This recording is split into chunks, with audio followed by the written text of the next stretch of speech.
Hello and welcome to Essex by the Sea. I'm Owen Ward, exploring the Essex coast, finding out about the amazing and interesting stories it has to offer.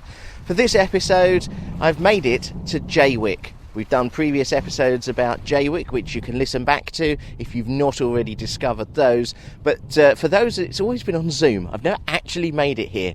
Well, today I have. The sun is shining.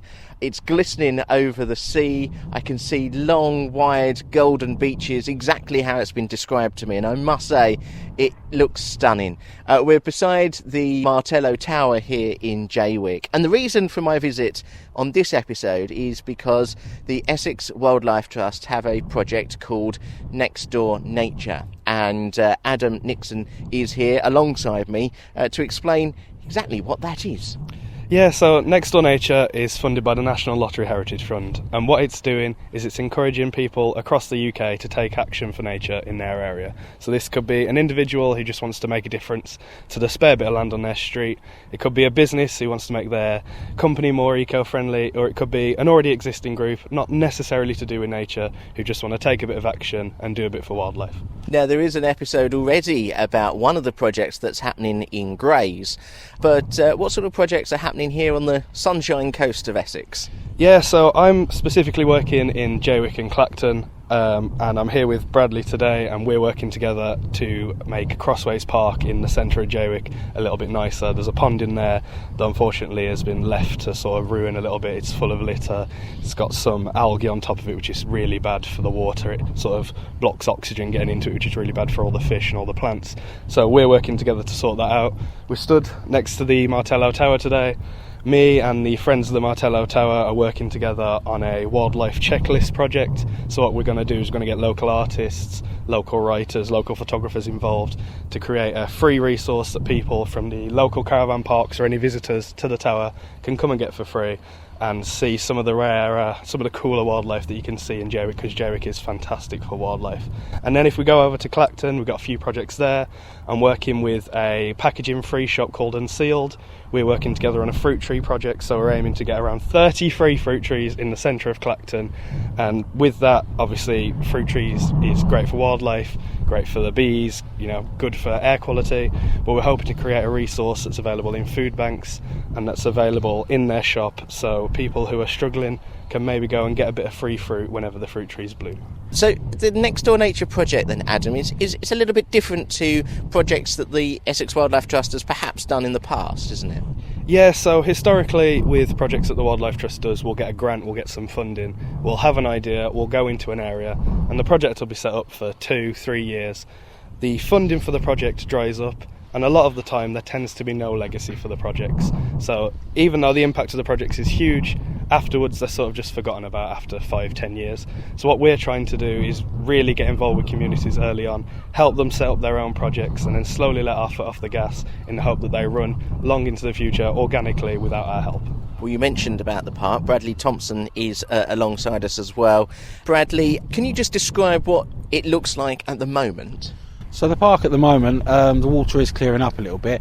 We visited in the winter and it was quite bad. There was traffic cones, a trolley in there, various rubbish bottles. There's a lot more litter now sort of throughout the stream all the way down. So hopefully in the next couple of days we'll be out there doing a litter pick to clear all of that and arranging to actually go into the pond and actually clear that. And we are working with Essex County Council and Tendring District Council. So we've got a contact now in the council that once we get all the rubbish out into a place, they actually agree a time and a date, they come down and clear it all for us. Well, that's very good, and the fact that the community is working with the council and the Essex Wildlife Trust to do this, what's the hope then for the park once you've sort of done the sort of rubbish clearing? Then sort of longer term, what are you hoping for? So yeah, longer term, we're lucky enough to work with Clean Up UK as well, so we're a hub at the forum for that. They give us all the litter picking, all the hoops, so we're trying to get more groups involved with that now, litter picking groups.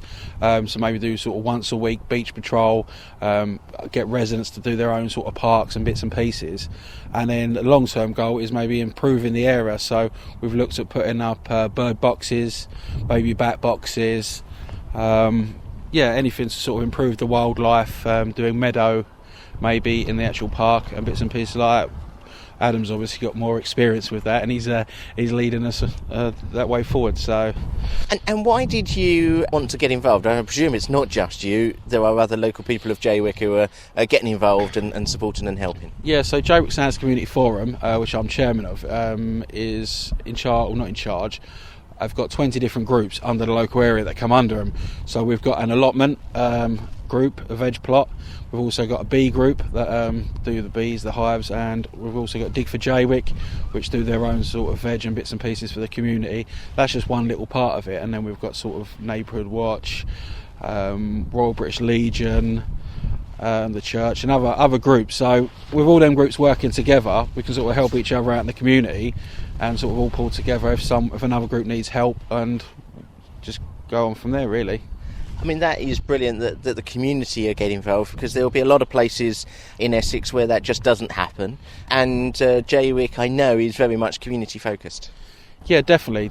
All the groups like coming together, working well together, and just improving the life for the residents in the area, really. Adam, in terms of the wildlife that we might find in somewhere like Jaywick, I mean, what could we expect to see? Is it sort of your everyday back garden kind of wildlife, or is it a bit special here?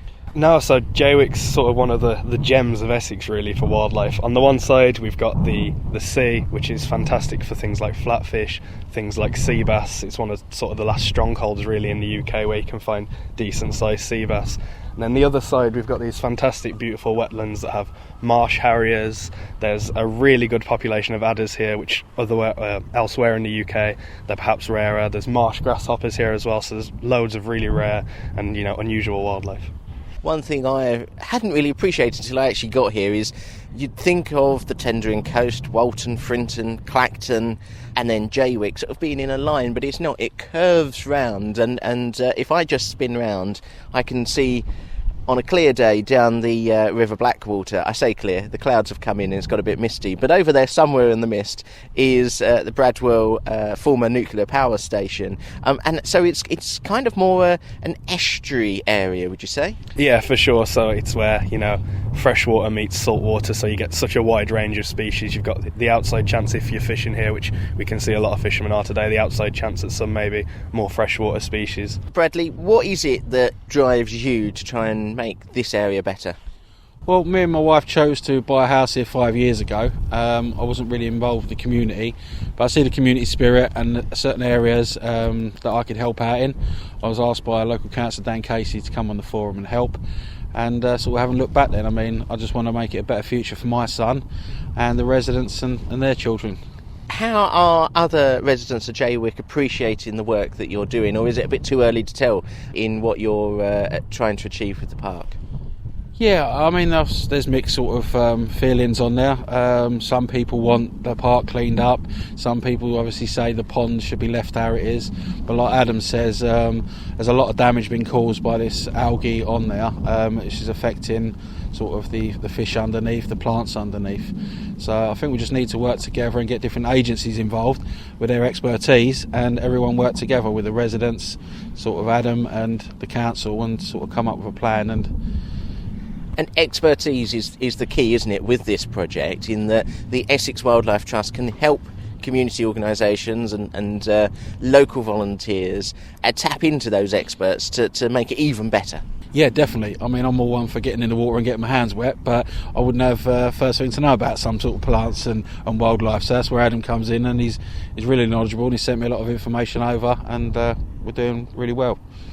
In terms of Jaywick, coastal community, we've talked in previous episodes about some of its struggles, but there's lots of positivity. This is just one of them that's going on. I mean, why do you love the place so much? I just love it living by the sea. I was always London, moved down sort of 10 years ago, and I just love it, really. It's nice to come along, and there is a bit of litter left by our residents and the sort of the caravan park, but with more patrols and bits and pieces we're doing, it's so much of a different area now.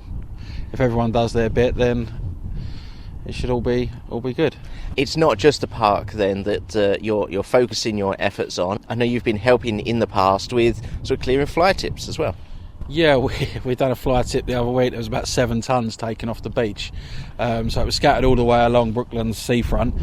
Me and my wife went down there and just dragged it all into one big pile, and we was lucky enough. Dan Casey phoned up Ian Taylor from Tendring, and within 2 or 3 days they come out and clear the whole lot. It's about everybody working together, isn't it, Adam? And Bradley's talking very much about the community, but it's key contacts at the council to help with some of sort of the larger stuff and helping. And I'm sure the council see the benefit of the work that locals and the Essex Wildlife Trust are doing as well. And in turn, the wildlife will see the benefits long term as well.